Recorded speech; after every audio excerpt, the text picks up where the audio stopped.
बिस्मिल्लाहिर्रहमानिर्रहीम अस्सलाम वालेकुम। मैं हूं करामत मुगल और मेरे साथ हैं खालिद जमील साहब, सीनियर जर्नलिस्ट हैं, ब्यूरो चीफ एबीएन न्यूज़ के। बहुत शुक्रिया खालिद साहब आपके वक्त का। बहुत अहम डेवलपमेंट्स इस वक्त जारी हैं। एक तो केपी हाउस को सील कर दिया गया है, इसका असर क्या होगा और क्यों किया गया। दूसरी जानब इमरान खान से मुलाकातों पर पाबंदी। कॉन्फ्रेंस तो यहाँ इस्लामाबाद में हो रही है, अडयाला जेल यहाँ से कम अज़ कम भी 50 किलोमीटर से ज़्यादा दूर है।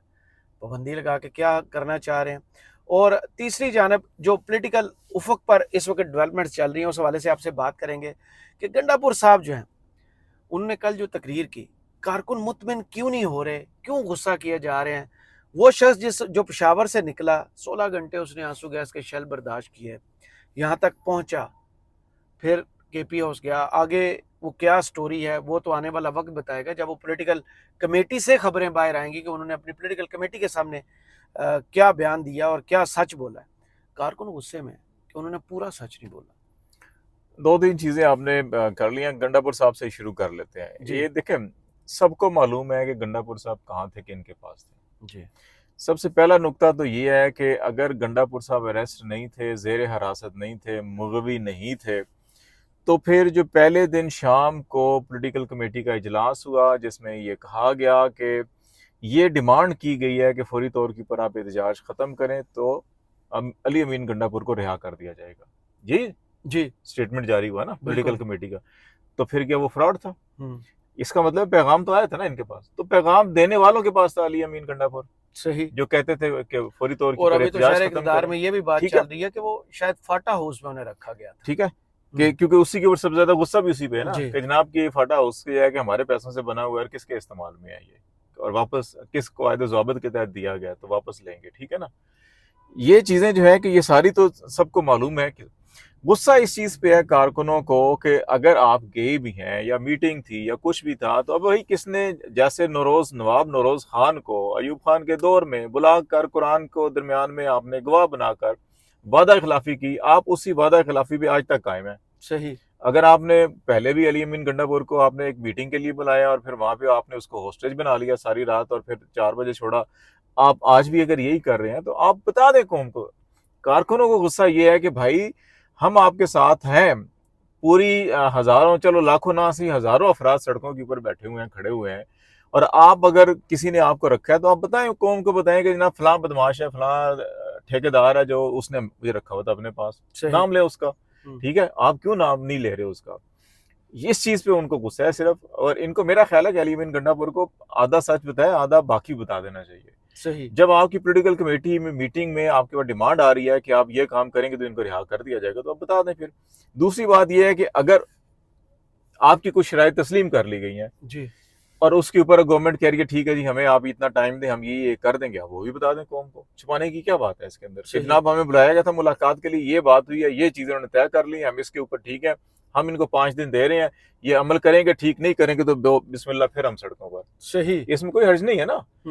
तो असल गुस्सा उन्हीं को इस बात पे है कि ये कहना कि मैं 12 जिले जो है कि घूम कर आया मेरी हूँ जेब और में 1 रुपया नहीं ठीक है, था। हाँ। ये मेरे ख्याल है ये अली अमीन गंडापुर से एक गलती होगी कि इन्होंने उन पे एतबार कर लिया। और जो सबसे बड़ा एतराज है कि वो केपी हाउस में थे कि ये और इन्होंने बच बचा के ये निकले। उन्होंने उनकी बनी बनाई कहानी पे जो है ना यकीन कर लिया। यकीन करके वो सबक पढ़ दिया कि जो खुद सोने को भी हाथ लगा रहे हैं तो मिट्टी बन रहे हैं। ठीक है, और भाई वो डफर हैं, वो नालायक हैं, वो जाहिल हैं।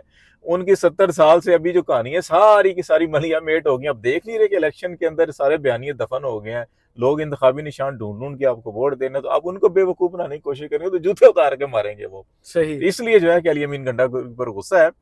दूसरा मामला जो है कि इमरान खान के ऊपर जो है कि मुलाकातों की पाबंदी शबंदी, देखें ये जुड़ा हुआ है अली अमीन गंडापुर के सारे मामले बिल्कुल के साथ। सही। बिल्कुल सही। ठीक है, ये एससी और ये फलाना टिमकाना कुछ भी नहीं है। इमरान, आज हेयरिंग होती, जर्नलिस्ट जाते, वो कहता है जनाब ये हुआ है, इमरान खान कहता है जी कम्युनिकेशन हो जाती। ठीक है, वो कहता भाई जी ए नहीं होया, ए होया है। सच आ जाता सामने। फिर बाकी आधा सच जो है कि उसने बता देना था। इसलिए जो है कि आज ये किया गया कि जी एससी गुजर जाए, ये हफ्ते 10 दिन गुजर जाए, ना रहे बांस ना बजे बांसुरी, तो ना अभी ये चुप रहेंगे, ये बोलेंगे नहीं, ये सारे तितर बटेरे हमारे मुट्ठी में है। ठीक है ना। अब बैरिस्टर गौर साहब कहाँ है 2 दिनों से? बैरिस्टर गौर साहब की मुलाकात हो चुकी है इमरान खान से। ठीक है, तो वो 2 दिनों कल से, रात या परसों रात हुई, रात में है, लेकिन उनकी मुलाकात देखो ना, वो 2 दिनों से कहाँ पे है, क्यों खामोश है? ठीक है, तो अगर आप अपने कारकुनों को सच नहीं बताएंगे, उनसे चीजें छुपाएंगे। इमरान खान ने क्या छुपाया? कुछ नहीं छुपाया उसने। उसने कहा जनरल बाजवा ने ये कहा है, जनरल नदीम ने ये कहा है, अमेरिकी सफीर ने ये कहा है, फलाने ने ये कहा, फलाने ने हर चीज बताई, इसीलिए तो लोग उसके साथ हैं। ये फ्रॉडी अगर चीजों को दबाएंगे, छुपाएंगे, अंदर जाके कुछ बात करेंगे, बाहर आके उनका सबक पढ़ने की कोशिश करेंगे तोतों की तरह। देखिए ना, ये तोता मैना जो है कि मीडिया के ऊपर 2 साल से कहानियां बना बना के बेचारे थक गए हैं। इतनी इतनी बड़ी दाढ़ियों वाला भी तोते मैंने जो है कि वो सुबह से शाम तक प्रेस कॉन्फ्रेंस करते रहते हैं सरकारी ओहदे लेकर, फिर भी लोग उनकी बात नहीं मानते। तो इनको समझ नहीं आ रही अलीम गंडापुर को, बैरिस्टर गौर इन सारों को, कि भाई ये जमाना तोता मैना की कहानियों का नहीं है। वो अयूब खान के दौर में, वो जनरल ज़िया के दौर में, जनरल मुशर्रफ के दौर में भी तोता मैना की कहानियां कुछ ऐसा चल गई थी।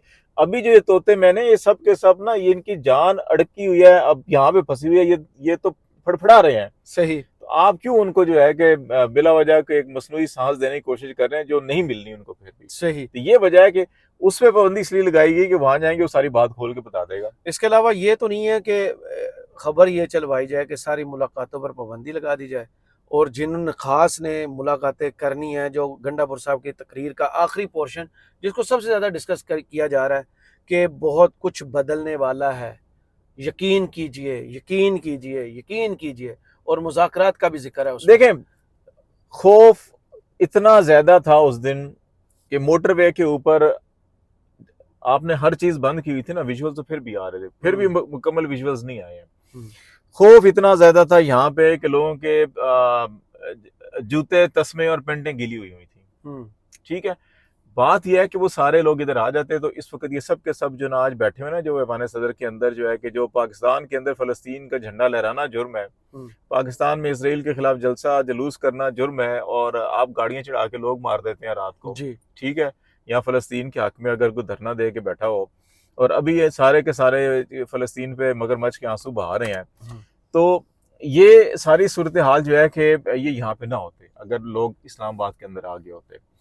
तो कुछ ना कुछ यकीन दहानी है। मेरा ख्याल है कि कौम को बताना चाहिए। मैंने जैसे पहले कहा कि आप बताएं कि जनाब ये चीजें हैं, ये बात हुई है, ये बात हुई है, ये बात हुई है, वो बता देते, लोग मुतमिन हो जाते। तो वो चीजें जो है ना आखिर तकरीर का हिस्सा है। मेरा ख्याल है कि जो मैंने पहले भी कहा ना कि कह देते जी 5-7 दिन देखें, हमने ये कमिटमेंट किया, पूरी हुई ठीक है, ना हुई तो हम दोबारा एहतजाज कर देंगे। तो वो सारा मामला है। डर ये रहे हैं कि अच्छा जी कि बस अवाम को ना पता चला। अवाम को सब पता है भाई जी, बहुत आगे निकल चुका। हाँ, अवाम को सब पता है। आप आंखों का ऑपरेशन, लोगों के आंखों माथों से पता चल जाता है, चेहरों से पता चल जाता है कि कितों कालख मलवा के आए या कितने जनाब मुकाबला करके आए। आपने बात की गजा वाली, इस वक्त एपीसी चल रही है इस्लामाबाद के अंदर, पीटीआई ने बाइकाट किया, बाइकाट करना चाहिए था। तो चीजें देखें, इसमें नुक्ता नजर है। एक ये है कि देखो फजल रहमान भी गया हुआ है, जमात इस्लामी भी गई हुई है, तो ये असद कैसर को, या इवन वो जो पार्लिमानी कमेटी है, ये कह रहे हैं हमारे एमएन और सेनेटर ना उठा लिए जाए, वो पॉलिसी है। लेकिन जो लोग नॉन इलेक्टेड हैं, नहीं देखें, उनको तो भेजा जा सकता है। देखें मेरा ख्याल है कि बैरिस्टर गौर कहाँ पर है? इस्लामाबाद में ही है ना जी। उठाया किसी ने? नहीं। फिर तो आपकी जो उसमें जो खसूसी कमेटी बनी हुई है स्पीकर की, उसमें जो 2-3 लोग नामजद थे, आपका सेनेटर शिबली फराज है, कायदे अवान है, वो तो हिफाजती जमानत करवाने पेशावर पहुंचे। ठीक है ना, चलो जो मुकदमात में वो तो ठीक है, जो नहीं है तो उनमें से किसी एक को भेज देते, जो नॉन इलेक्टेड है। ठीक है, उनका मौकफ ये है कि जनाब ये सारा कब्जा ग्रुप है। सही। वो जो बात के आप क्रिकेट स्टेडियम में कोई झंडा लहरा दे तो काबिल दस्तराजी जुर्म करार दे के आप अंदर कर देते हैं। आप यहाँ पे जना एवेन्यू के ऊपर अगर कोई मुजाहरा करता है तो आपके जो है कि सरकारी ओहदेदार गाड़ियों समेत चढ़ा देते हैं, नौजवानों को मार देते हैं। ठीक है, उनको पता भी नहीं पर्चा हुआ है कि नहीं हुआ, सजा हुई है कि नहीं हुई है उनको। ठीक है, आप कत्ल कर देते हैं लोगों को, कश्मीर के हक में मुजाहरा करने वालों को। आप कश्मीर के हक में फलस्तीन के हक में यहाँ पे रैली अनाउंस करके देख लें, आपको लाठीचार्ज शेलिंग हो जाएगी आपके ऊपर। तो ऐसी कॉन्फ्रेंस सिर्फ पॉलिटिकली आप दुनिया को दिखाने के लिए, आप मुझे बताएं ना, आज 1 साल में हुकूमत में किया क्या? आज 7 अक्टूबर है ना, पिछले से अब तक जो है कि फॉरेन ऑफिस आपका बयान बदल देता है इसराइल का नाम आ जाए तो। ठीक है, आज शहबाज शरीफ साहब ने अखबारों के अंदर इतने बड़े बड़े इश्तिहार दिए हुए हैं, उसमें इसराइल की मजम्मत तक नहीं की हुई। तो फिर काहे का आप क्या करना क्या चाहते हैं? ठीक है ना। तो ये नवाज शरीफ को भी आज फिर धूप लगाई गई है, आपको देख के कैसा लगा? नवाज शरीफ साहब वक्फे से निकाल लेते हैं, धूप लगा के वापस रख देते हैं। मुझे मेरी तो नजर उनकी गर्दन की झुर्रियों पे नजर पड़ी थी कि जिसको छुपाने के लिए मफरल नहीं उतार रहे। हाँ, तो वो जो है कि नवाज शरीफ कितने परेशान, फ्रस्ट्रेशन, टेंशन, डिप्रेशन का शिकार है, वो तो उनके चेहरे और गर्दन की झुर्रियां बता रही थी। मैं तो वो जो देख रहा तस्वीर था। जारी की गई है, एक सोफे पर मौलाना फजल रहमान, उनके बाजू में बिलावल भुट्टो और सामने जनाब आसफ जरदारी साहब और नवाज शरीफ साहब बैठे हैं। साइड पर आपने शहबाज शरीफ शहबाज साहब, शरीफ इसहाक साहब डार का, साहब। इसाक साहब को देखा, तो वो तस्वीर देख के क्या तबसरा बनता है कि ये अंदर से एक ही है या मौलाना साहब अभी भी लाइन चेंज करेंगे? देखिए, उस तस्वीर से देखकर मैंने जो पहला तासुर लिया वो ये तासुर कल लिया कि आपने मेरे व्लॉग में जिक्र किया था ना कि नवाज शरीफ साहब को आ जाना चाहिए। ये सारे जो है कि एक तो मामला जो है, मेरा पहला तासुर ये था कि आज जो है कि इस छत के नीचे, हमारे सदर की छत के नीचे हाफिज नईम उर रहमान साहब तकरीर कर रहे थे कि इसराइल जो है कि वो एक रियासत नहीं है, वो एक कब्जा ग्रुप है, कब्जा माफिया है। ठीक है, तो मैं ये सोच रहा था कि हाफिज नईम उर रहमान साहब इस छत के नीचे बैठ के, जिस छत पे और उसके आजू बाजू सारी सरकारी रियासती इमारतों पे कब्जा ग्रुप बैठा हुआ है पाकिस्तान में। ठीक है, और कराची में जो मैंडेट था हाफिज नईम उर रहमान जमात इस्लामी का, वो कब्जा ग्रुप बैठा हुआ है वहाँ पे। हाँ, पीपल्स पार्टी ने छीना है, तो इनकी प्रेस कॉन्फ्रेंस पड़ी पाकिस्तान हुई है। में जो सिंध है या कराची है या इस्लामाबाद है या पाकिस्तान है, वहां पे कब्जा ग्रुप की छतरी के नीचे हाफिज साहब बैठ के इसराइल को कब्जा ग्रुप कह के उसकी मजम्मत कर रहे हैं, और इनकी मजम्मत नहीं कर रहे। नंबर 1। नंबर 2 जो है नहीं, कि जमात इस्लामी के मीर बनने से पहले वो बहुत मजम्मतें करते रहे हैं, प्रेस कॉन्फ्रेंसेस करते रहे हैं, मेयरशिप कराची की छीनी गई, हमारे वोट छीने गए, सब कुछ करते गए। अमीर बनने के बाद वो बदल गए। दूसरा जो है कि मैंने ये जो इंप्रेशन लिया, मैंने कहा कि ये सारे लोग बैठे हुए कह के लगा रहे हैं, क्या इस बात पे लगा रहे हैं कि आज फेडरेशन के मरकज के अंदर ये बैठकर फेडरेशन की एक इकाई को ताले लगाए गए हैं। जी, ठीक है, केपी हाउस को। एक मेरा तल्लुक खैबर पख्तूनख्वा से है। जी, ठीक है, आपने खैबर पख्तूनख्वा को ये पैगाम दिया है कि आप हमारे तमाम वफाक के जितने भी महकमे हैं, चाहे वो FIA है, चाहे वो इंटेलिजेंस एजेंसीज के हैं, चाहे वो दिफा के हैं, आप उनको ताले लगा सकते हैं। इसका मतलब है सही, सूबे में। ठीक है ना, उनकी उनकी टेरिटरी है ना, वहां भी वो ताले लगा दें कि जनाब आपने ये वायलेशन ये तो किया, बहुत ये खिलाफ खतरनाक वर्जी काम। किया, कर सकते हैं ना। फिर अगर आप इस्लामाबाद के अंदर CDA का मुलाजिम वो ये फैसला कर ले जी कि इसकी ये जो टेरिटरी है वो 4 दीवारी के अंदर खैबर पख्तूनख्वा है। जी, और खूबसूरती ठीक है है, हमारे मुल्क की। वो 4 दीवारी के अंदर खैबर पख्तूनख्वा है। इन अकल के अंधों को वो जो सूरह बकरा की आयत नंबर 7 है, जिसमें अल्लाह ताला कह रहा है कि इनके दिलों पर हमने मोहरें लगा दी, इनकी आंखों पर पर्दे हैं, इनके कानों पर मोहरें लगा दी हमने। ये उस नस्ल कबीले से लोग हैं जिनकी ये सोच है कि जो खैबर पख्तूनख्वा की टेरिटरी के अंदर जो है कह रहे हैं जी आपने हमारे रूल्स की वायलेशन किया तो हम बंद कर रहे हैं। तो तुम होते कौन हो?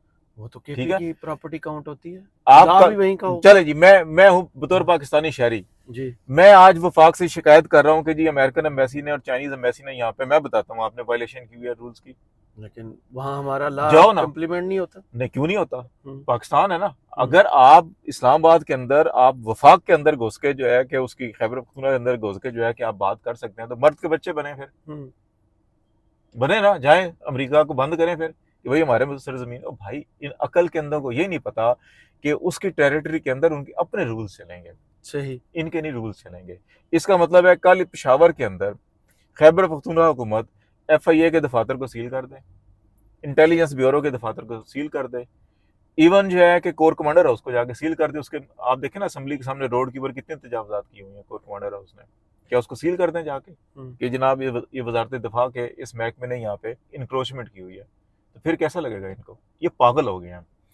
इनके ना पल्ले अकल में कुछ है, ना इनके हाथ में कुछ है, ना इनके दिमागों में कुछ है। ये कितनी बड़ी गलती है। सिर्फ और सिर्फ नफरत, तासुब, और ये जो है कि ये पाकिस्तान को नुकसान पहुंचा रहे हैं। ये पाकिस्तान पे पै दर पे हमले कर रहे हैं। ये वही जहले मुतलिक लोग हैं जो कभी पार्लियामेंट हाउस में घुसकर हमले करते हैं, कभी इस्लामाबाद हाई कोर्ट में घुस के हमले करते हैं, कभी खैबर पख्तूनख्वा में बूटों समेत अंदर घुस जाते हैं। इनके दिमाग इस वक्त जो है ना सुन्न हो चुके हैं। सही, ये बहुत बड़ी गलती है मेरे ख्याल में तो, कि आप वफाक को जोड़ने वाली चीज़ों को अब तोड़ना शुरू कर दें और डायरेक्ट मैसेज दे दें कि वफाक के लिए आपके तमाम रास्ते हमने ब्लॉक कर दिए हैं और ताला लगा के अब हमने आपको इधर आने नहीं देना। बहुत शुक्रिया खालिद जमील साहब आपके वक्त का। कमेंट्स बॉक्स में ज़रूर बताइए वीडियो आपको कैसी लगी। इजाज़त दीजिए, अल्लाह हाफ़िज़।